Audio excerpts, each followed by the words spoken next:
surgawi di dalam nama Tuhan Yesus. Pagi yang indah, hari yang Kau berkati, umat-Mu kami sekalian beribadah kepada Tuhan. Kami bersyukur Bapa, kami telah mendapatkan kesempatan yang paling berharga, menaikkan pujian kami, pengagungan kami kepada Raja di atas segala raja, di dalam nama Tuhan Yesus. Kami bersyukur untuk hamba-hamba-Mu yang sudah melayani Engkau dalam pujian pagi hari ini. Kami berdoa Engkau tetap dan terus mengurapi mereka, memakai mereka menjadi alat bagi kemuliaan Tuhan. Sekarang Tuhan, kami yang ada di tempat ini bersama-sama hendak mendengar akan firman Tuhan. Berbicaralah kepada kami, bersabdalah kepada kami. Kami siap Tuhan bangun, kami siap Tuhan bentuk, kami siap Tuhan isi menjadi pribadi yang menyenangkan hatinya Tuhan. Demikian buat saudara-saudara kami yang saat ini mengikuti secara live streaming, Tuhan juga bersama dengan mereka. Kami percaya sesuatu akan Tuhan nyatakan terjadi dalam kehidupan kami. Terpujilah nama-Mu Bapa, dengan mengucap syukur kami menyambut sabda Tuhan pagi hari ini di dalam nama Tuhan Yesus Kristus. Haleluya. Amin. Puji Tuhan. Selamat pagi Bapak, Ibu, dan saudara sekalian. Shalom. Bagaimana kabarnya hari ini? Iya, mantap lagi. Dahsyat dan luar biasa sambil mengepalkan tangan. Ya, puji Tuhan. Bagaimana kabarnya jemaat di sini? Puji Tuhan, Tuhan memberkati. Beri kemuliaan untuk Tuhan Yesus. Ya. Ya, terima kasih untuk kesempatan pagi hari ini berjumpa kembali dengan jemaat Tuhan di GKMI Kanari pagi hari ini. Hari ini kita akan bersama-sama menggumuli sebuah tema, yaitu panggilan untuk bersaksi. Beberapa ayat akan kita baca bersama-sama. Yang pertama kita membaca di dalam Injil Lukas 28. Ayat yang ke-18 sampai dengan ayat yang ke-20.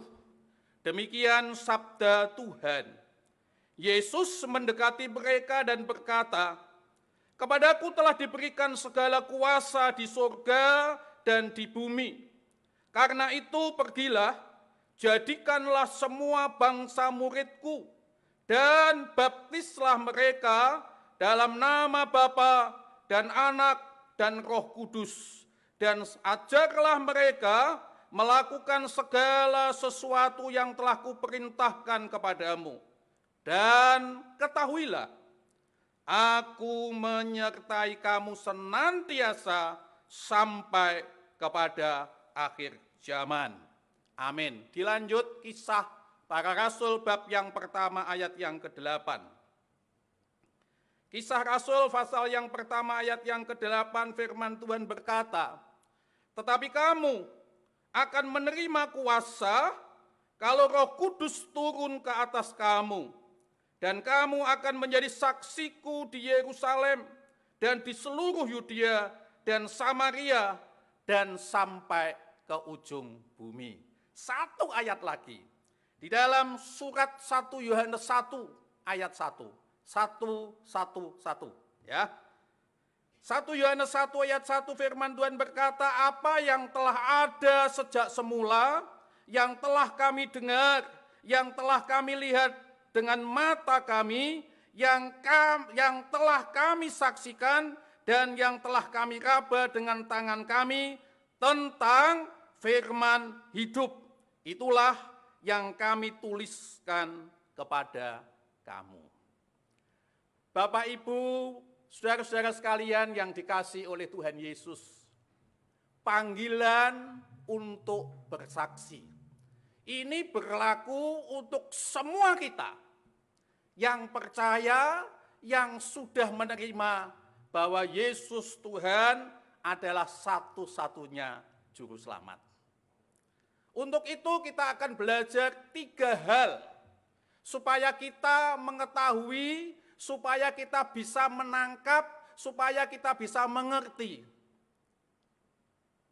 tentang panggilan untuk menjadi saksi. Yang pertama adalah syarat menjadi seorang saksi. Syarat untuk menjadi seorang saksi tidak dibutuhkan pendidikan kita, ijazah terakhir kita, pengalaman kerja kita. Yang dibutuhkan untuk menjadi seorang saksi ialah melihat, mendengar, dan mengetahui. Melihat sendiri, mendengar sendiri, dan mengetahui sendiri. Contoh misal, jika ada kasus yang dipersidangkan di pengadilan, yang dibutuhkan adalah seorang saksi. Dan saksi yang dihadirkan adalah orang yang melihat, yang mendengar, dan yang mengetahui sendiri, bukan apa kata orang. Sekali lagi saya sampaikan, seorang saksi syaratnya dia akan menyampaikan apa yang dilihat, apa yang didengar, apa yang diketahui, bukan apa yang dikatakan oleh si A, si B, si C. Bapak, Ibu, dan saudara-saudara yang dikasihi dan diberkati oleh Tuhan. Saya senang dan mungkin juga Bapak Ibu Saudara sering melihat ada mobil truk ya yang sering lewat kita lihat itu di bak belakang. Itu ada tulisan bahasa Jawa begini. Ojo percaya jarine. Ini yang membaca banyak ini. Bukan hanya 10, 20, 100, 200, ribuan orang membaca tulisan ojo percaya jarine. Itulah seorang saksi Bapak Ibu Saudara. Nah, panggilan panjenengan dan saya adalah menjadi saksi Tuhan. Tuhan juga mau, Tuhan membutuhkan, Tuhan merindukan yang terjadi dalam kehidupan panjenengan dan saya adalah kita melihat, kita mendengar, kita mengetahui, kita punya pengalaman bersama dengan Yesus, kita punya pengalaman pribadi dengan Yesus, dan bukan apa kata orang.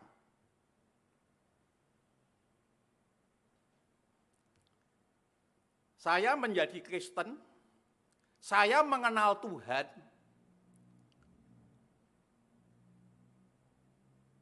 dan saya mengalami pengalaman hidup bersama dengan Tuhan.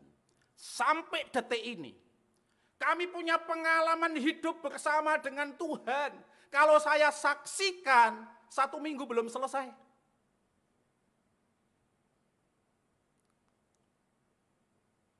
Matius yang menulis Injil Matius dulu adalah seorang pemungut cukai.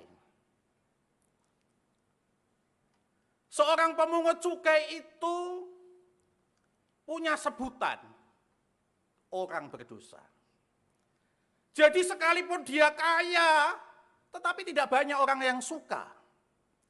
Tetapi ketika Matius ini berjumpa dengan Tuhan Yesus, mengalami hidup dalam Tuhan Yesus, punya pengalaman bersama Yesus,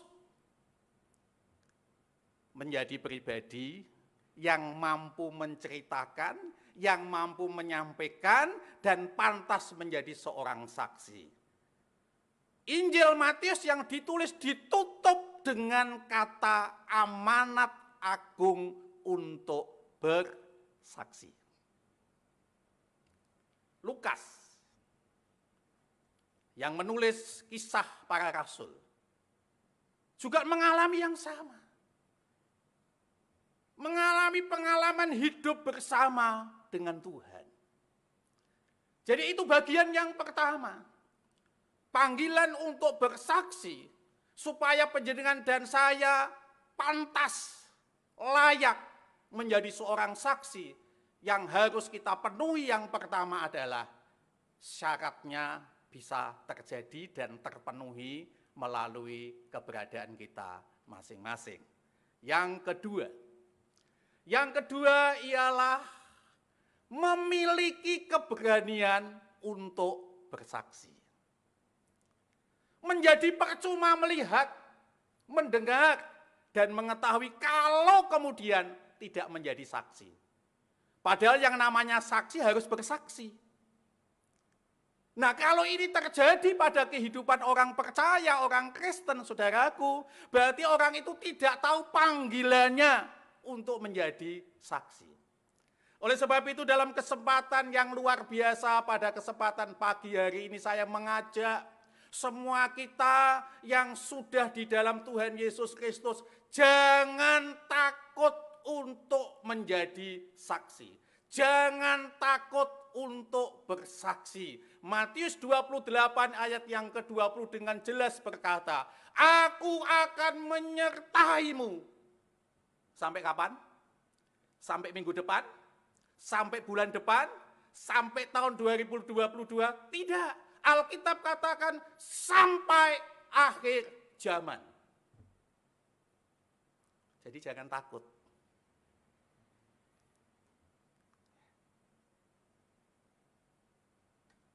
Di gereja kami mirip ya. Ini gereja di depan ada jalan raya. Bedanya sama ya, enggak beda ya, beda persis begitu. Satu jalur juga. Pada suatu hari ada pelanggaran lalu lintas. Pelanggaran lalu lintas ini terjadi karena ada yang melanggar.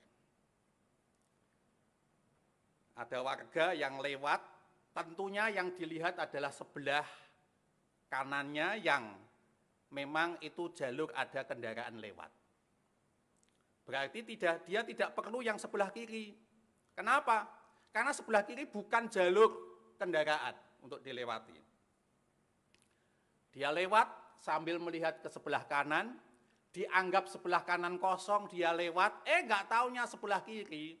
Ada seorang pemuda yang naik motor kenceng, nyampluk, ya. Ya kalau kesampluk biasa begitu nggak apa-apa, tapi kalau kesampluk besi kendaraan sakit.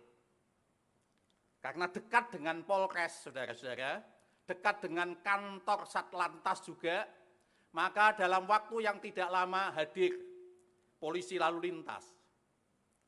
Saudara, di situ ada orang yang melihat dan yang menjadi saksi kunci. Tetapi orang yang melihat ini ketika melihat terjadi itu dan ada polisi, dia takut lalu lari. Ya, sekitarnya saya sampai saat ini tidak tahu. Tetapi karena saksi kunci yang melihat takut, sehingga prosesnya itu ditentukan menurut apa yang terjadi dan kemudian kalau tidak salah hasilnya adalah damai ya, kalau tidak salah. Jadi saksi yang melihat ini takut. Nah, orang percaya panjenengan dan saya yang sudah mengalami keselamatan, yang memiliki keselamatan, yang sudah ditetapkan sebagai warga kerajaan surga, jangan takut untuk bersaksi. Pada waktu kami mengawali perintisan pelayanan di Kota Kendal,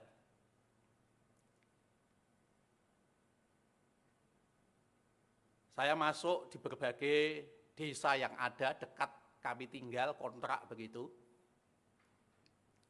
dengan sarana apa yang ada. Yang kami alami adalah berjumpa banyak orang di desa. Sudah saya kenalkan nama saya.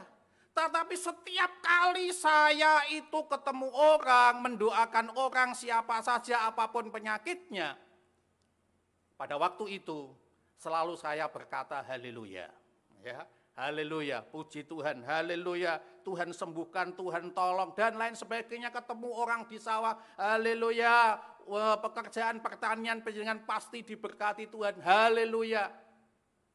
Jadi saya tidak takut untuk mengatakan diri saya ini anak Tuhan. Jadi karena Tuhan menyertai kita, karena Tuhan bersama dengan kita sampai kepada akhir zaman, saya tidak takut. Saya bisa menjadi contoh, menjadi teladan dalam hidup dan perkataan. Maka dimanapun saya berada, saya tidak segan-segan untuk berkata haleluya.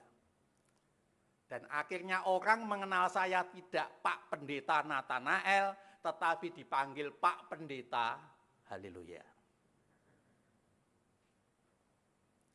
Yang kedua, kesaksian yang kedua. Maaf, saya mesti bersaksi apa yang saya alami, apa yang saya rasakan, apa yang terjadi dan pengalaman hidup saya dengan Tuhan. Saya selalu mengucapkan shalom setiap kali saya berjumpa dengan siapa saja. Kata hai, kata halo praktis. Ya, praktis tidak saya ucapkan. Saya akan selalu mengucapkan ciri khas saya sebagai orang yang sudah dimiliki Tuhan Yesus. Saya berkata shalom. Karena artinya shalom itu tidak sekedar damai sejahtera. Tetapi shalom yang saya pelajari adalah semoga kamu dipenuhi dengan kedamaian dan kesejahteraan yang sempurna. Luar biasa kan? Jadi tidak sekedar shalom begitu.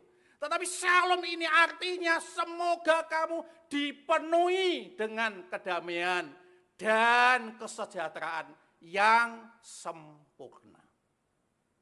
Sampai hari ini, ya, sampai hari ini karena sekarang sudah semua pakai HP, orang yang nelpon saya, orang yang WA, selalu saya balas, dan kalaupun saya memulai, selalu saya awali dengan kata shalom. Jadi perkataan kita ini keteladanan. Sebagai orang yang percaya, tidak takut. Dulu pernah rekan kami seorang hamba Tuhan, friend, mbok nggak usah ngomong shalom, terlalu suci, ya. Ojo tok Kristen ke. Saudara, saya sampai hari ini masih dipercaya oleh kantor Kesbangpol sebagai pembicara kebangsaan. Saya dipercaya untuk menyampaikan ke beberapa kecamatan yang dianggap perlu oleh pemerintah daerah. Saya menyampaikan dengan judul tema Aku Indonesia, Aku Pancasila. Sampai ngelotok begitu saudara. Ya di mana-mana. Tetapi selalu saya awali dengan perjumpaan itu, saya selalu berkata shalom.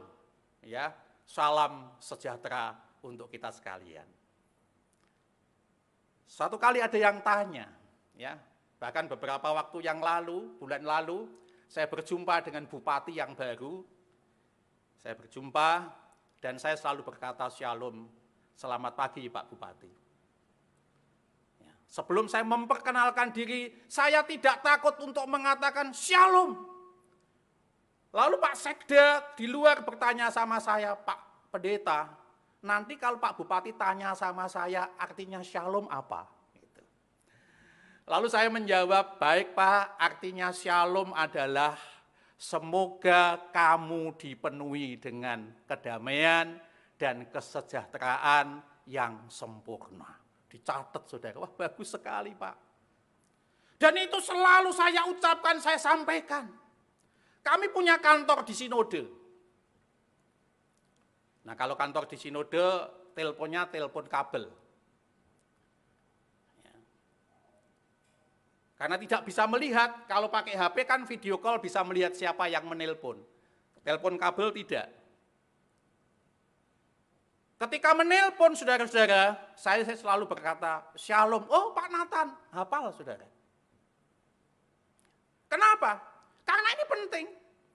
Jadi panggilan panjenengan dan saya, dimanapun kita berada, kita bisa menjadi saksi melalui keteladanan hidup dan ucapan dan perkataan kita.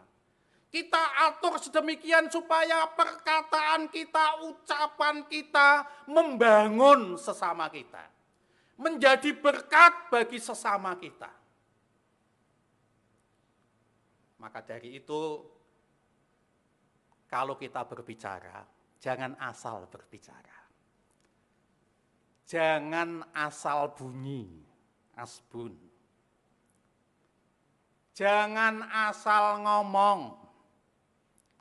Kalau orang Kalirejo, asnjep. Asal apa itu? Nah, apa tahu toh? Orang berpikir kalau sudah ngomong seperti ini, lego. Ya toh? Coba kalau tidak percaya, pasti pernah mengalami. Nek wis muni sakmune rasane lego, tapi sesungguhnya bergelo. Itu yang terjadi. Dalam terjemahan yang benar bahasa Jawa, ojo waton ngomong. Kata-kata ini disampaikan ojo waton ngomong, mergo sing bener iku yen ngomong nganggo wewaton. Sebab kalau waton ngomong ya kayak mau. Asjeb, asma, seperti itu. Tapi kalau ngomong nganggo wewaton, enak kedengaran. Enak. Orang tua kalau sudah marah, ngunek-ngunek ke anake ya, mengarah, wah anake sapa? Lah anake dhewe bingung, anake sapa? Ya toh. Belum lagi mengeluarkan kata-kata asal kata. Saya mencatat, Saudara, saya mencatat. Secara umum orang bilang perkataan itu adalah doa. Lah nek perkataan doa, maka ngomongnya juga harus kita ucapkan yang membangun, yang membuat sesama kita diberkati oleh Tuhan. Yang setuju katakan amin. Diberkati oleh Tuhan. Akhirnya yang ketiga. Yang ketiga adalah mengerti. Ya, mengerti apa yang harus disaksikan. Saya ulang yang pertama. Syarat menjadi seorang saksi. Yang kedua, memiliki keberanian untuk bersaksi. Dan yang ketiga, mengerti apa yang disaksikan. Di dalam Injil Yohanes 1 ayat yang pertama tadi, dikatakan apa yang telah ada sejak semula, yang telah kami dengar, yang telah kami lihat dengan mata kami, yang telah kami saksikan, dan yang telah kami raba dengan tangan kami tentang firman hidup. Kita harus mengerti apa yang kita saksikan. Yang kita saksikan adalah firman yang hidup. Di dalam terjemahan Alkitab Bahasa Indonesia masa kini, disampaikan, disebutkan, yaitu sabda yang memberi hidup. Siapa firman yang hidup? Siapa yang dimaksud firman atau sabda yang memberi hidup? Dia adalah Tuhan Yesus Kristus sendiri. Maka dikatakan dari sejak awal, sebelum dunia ada, sudah ada firman hidup, sabda yang memberi hidup. Sampai kepada akhirnya, dia yang bersama kita, dia yang berpengalaman bersama dengan hidup kita, dengan keluarga kita, dengan pergumulan kita. Itulah sabda yang memberi hidup. Dia adalah yang kita kenal dalam nama Tuhan Yesus Kristus. Di dalam nama Tuhan Yesus ada kuasa. Di dalam kuasa nama Tuhan Yesus kita boleh melihat perkara-perkara besar, perkara-perkara ajaib terjadi dinyatakan dalam hidup kita. Sehingga kita orang-orang yang dipanggil Tuhan untuk menjadi saksi, tidak pernah takut, tidak pernah ragu-ragu, tidak pernah cemas, tidak pernah khawatir, maju terus. Sebab Dia Tuhan Yesus Kristus firman yang hidup, sabda yang memberi hidup, beserta dengan Bapak, Ibu, Saudara, dan saya, beserta dengan semua kita yang siap untuk bersaksi bagi hormat, kepujian, dan kemuliaan nama Tuhan. 3 hal berlaku untuk kita semua. Menjadi saksi Tuhan tidak hanya orang-orang tertentu, para pendeta, para penginjil, hamba-hamba Tuhan. Ini panggilan khusus. Tetapi menjadi saksi Tuhan, semua orang yang mengaku percaya bahwa Yesus adalah Tuhan dan satu-satunya juru selamat. Dialah, merekalah yang adalah saksi-saksi Tuhan. Jangan takut, jangan cemas, jangan sungkan, jangan khawatir. Janji Tuhan kepada kita, Dia akan menyertai Bapak, Ibu, Saudara, dan saya sampai akhir zaman. Tuhan Yesus memberkati kita sekalian. Amin. Kita berdoa, kita mengucap syukur kepada Tuhan.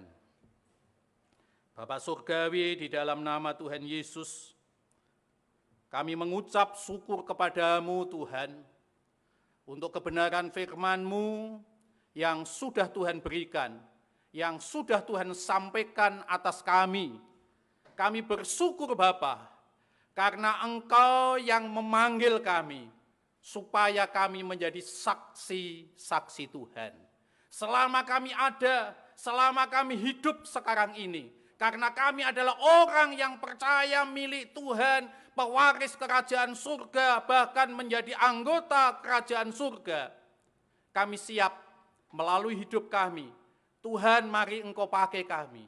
Engkau urapi kami, Engkau penuhi kami dengan Roh-Mu yang kudus.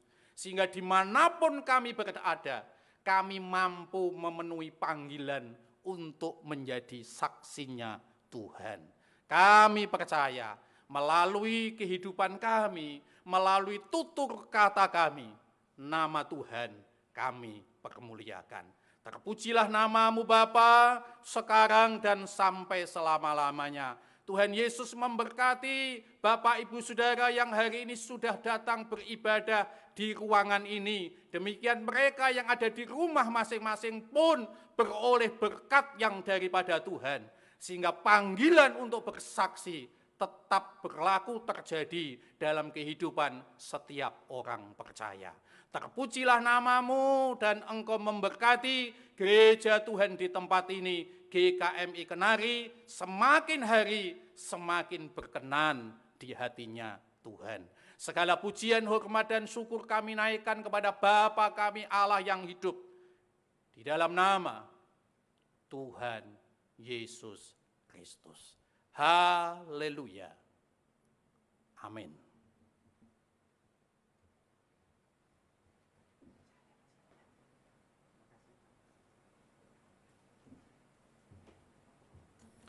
Kita akan masuk dalam doa.